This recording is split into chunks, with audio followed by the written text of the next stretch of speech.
ನಿಮ್ಮ ಲೈಫಲ್ಲಿ ತುಂಬ ಕೆಟ್ಟ ವಿಷಯಗಳಾಗೋಯ್ತಾ ಆ್ಯಂಡ್ ಅದರ ಬಗ್ಗೆ ಥಿಂಕ್ ಮಾಡಿ ಬೇಜಾರಾಗ್ತಾನೆ ಇರ್ತೀರಾ. ಓಕೆ, ಲಾಸ್ಟ್ ಟೈಮ್ ನೀವು ನಿಮ್ಮ ಲೈಫ್ನಲ್ಲಿ ಕೆಟ್ಟಾಗಿ ನಡೆದಂತಹ ನಿಮ್ಮ ಪಾಸ್ಟ್ನ ಯೋಚಿಸ್ಕೊಂಡು ಅಳ್ತಾ ಇರ್ತೀರಲ್ಲ, ಆಗ ನಿಮಗೆ ಏನು ಸಿಕ್ತು? ಏನಾದರೂ ಖುಷಿ ಸಿಕ್ತಾ? ಇಲ್ಲ ನೀವು ಹಿಂದೆಗೆ ಹೋಗ್ಬಿಟ್ಟು ಏನಾದರೂ ಬದಲಾಯಿಸೋಕ್ಕಾಯ್ತಾ? ಇಲ್ಲ ನಿಮಗೆ ಆಗುವಂತಹ ಬೇಜಾರು, ಆ ರಿಗ್ರೆಟ್ ನನಗೆ ಮಾಡಿರಬಾರ್ದು ಅಂತ ಉಂಟಲ್ಲ, ಆ ರಿಗ್ರೆಟ್ನ ತೆಗಿಯೋಕ್ಕಾಯ್ತಾ? ಇಲ್ಲ. ನಮ್ಮ ಪಾಸ್ಟ್ನ ನಾವು ಚೇಂಜ್ ಮಾಡೋಕ್ಕೆ ಚಾನ್ಸೇ ಇಲ್ಲ, ಆಗೋದೇ ಇಲ್ಲ. ಬಟ್ ಪ್ರತಿ ಸಲವೂ ನೀವು ಅದನ್ನು ಥಿಂಕ್ ಮಾಡಬೇಕಾದ್ರೆ ನಿಮ್ಮ ಒಳಗಿರೋ ಕಾನ್ಫಿಡೆನ್ಸು, ಫೋಕಸ್ಸು ಎಲ್ಲವನ್ನು ಲೂಸ್ ಮಾಡ್ಕೊಂಡು ಬರ್ತಾ ಇರ್ತೀರ. ನೆನ್ಪಿಟ್ಕೊಳ್ಳಿ, ನಮ್ಮ ಬಾಡಿಯಲ್ಲಿ ಎನರ್ಜಿ ಒಂದು ಲಿಮಿಟೆಡ್ ಅಮೌಂಟ್ ಮಾತ್ರ ಇರುವಂಥದ್ದು.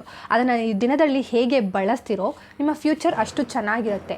ನೀವು ಆ ಎನರ್ಜಿನೆಲ್ಲ ಬಂದುಬಿಟ್ಟು ಒಂದು ಒಳ್ಳೆ ವಿಷಯಕ್ಕೆ ಹಾಕಿದರೆ ನಿಮ್ಮ ಫ್ಯೂಚರ್ ತುಂಬ ಒಳ್ಳೆಯದಾಗಿ ಆಗ್ತಾ ಇರುತ್ತೆ. ಬಟ್ ಅದೇ ನಿಮ್ಮ ಆ ಎನರ್ಜಿನೆಲ್ಲ ಬಂದುಬಿಟ್ಟು ಹಳೆ ವಿಷಯಗಳ ಮೇಲೇ ಹಾಕ್ತಾ ಇದ್ದರೆ ನಿಮ್ಮ ಫ್ಯೂಚರು ಅದೇ ಥರನೇ ಇರುತ್ತೆ.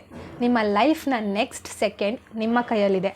ಅದು ಹೇಗಿರಬೇಕು ಅಂತ ಹೇಳಿ ಡಿಸೈಡ್ ಮಾಡುವಂಥ 100% ರೈಟ್ಸ್ ನಿಮಗೆ ಮಾತ್ರ ಇದೆ. ಸೊ ನಿಮಗೆ ಲೈಫನ್ನು ಹೇಗೆಲ್ಲ ಬದುಕಬೇಕು ಅಂತ ಆಸೆ ಉಂಟು, ನೆಕ್ಸ್ಟ್ ಸೆಕೆಂಡ್ನ ಹಾಗೆಲ್ಲ ಬದುಕ್ತಾ ಹೋಗಿ. ಅದನ್ನು ಬಿಟ್ಬಿಟ್ಟು ಹಳೆ ವಿಷಯ, ಕೆಟ್ಟ ವಿಷಯಗಳನ್ನು ಯೋಚಿಸಿ ನಿಮ್ಮ ಎನರ್ಜಿನ ನೀವೇ ಹಾಳು ಮಾಡ್ಕೋಬೇಡಿ. ಓಕೆ.